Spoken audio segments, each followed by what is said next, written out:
What if I told you that you cannot fail? What if I told you that you cannot lose? Failure is not an option, losing isn't even in the playbook, and no matter what you do, no matter what you put your hand to, you're going to be successful. What if I told you that the only person who can stop you from accomplishing what God called you to do is you? See, God doesn't want you to live an ordinary life. God doesn't want you to have a mundane existence. He freed you for a reason. God wants you to live sold out.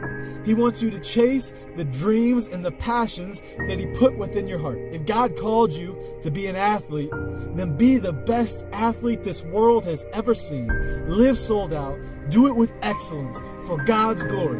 And know that if He called you to do something, you cannot fail. You will accomplish it because He called you to do it. He gave you that passion and those desires for a reason. I met this guy one time, right? He lived in my town, and every time I saw him, every time I drove by him, he was doing the same thing. He was running, he was doing push-ups, he was doing pull-ups, he was doing sit-ups, he was running miles at a time on the side of the road, only to be found later on the local courts playing basketball until nightfall, mastering his craft. So one time I approached him, I said, "Man, what are you doing all this for? What's the point?" He said to me, "You must be crazy." Here I was thinking he was the crazy one, and he's calling me crazy. I said, "What do you mean?" He said, "You take this as me wasting my time? Man, I have been given an opportunity. I have been given life, and life abundantly. I want to live a life that's sold out." You see, God has a plan for everyone's life, and His plan for my life is that I be an athlete, and that everything I do while I'm an athlete brings glory to the God who gave me the talents that He gave me. I don't want to waste my time. I don't want to squander the things that God's given me. I want to live sold out. I want to run. And I want to accomplish what He set before me for His glory. Not mine, not my own strength, but by His glory and His glory alone. I said, "Really? That's a pretty big goal to make a living as an athlete."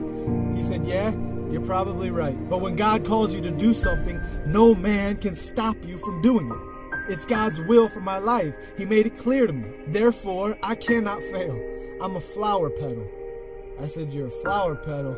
What does that mean?" He said, 2 Corinthians, I'm a flower petal. I said, "What do you mean?" He said, 2 Corinthians 2:14, "But thanks be to God who in Christ always leads us in triumphal procession, and through us spreads the fragrance of the knowledge of Him everywhere." He said, "I'm a flower petal, man. I cannot lose. I'm here to bring glory to the general." I said, "You lost me." He said, "Man, that verse is talking about the old days when the Roman legions would march into the city after conquering an enemy in war. And they would lay flower petals all over the roads, and as the horses would march, they would crush these flower petals and release a fragrance into the air that would bring pleasure to the general, knowing that his men were victorious." He said, "Man, I gotta live my life as a flower petal, bringing glory to my general, Jesus Christ." And what did God call me to do? He called me to be an athlete. So I can't sleep. I can't rest.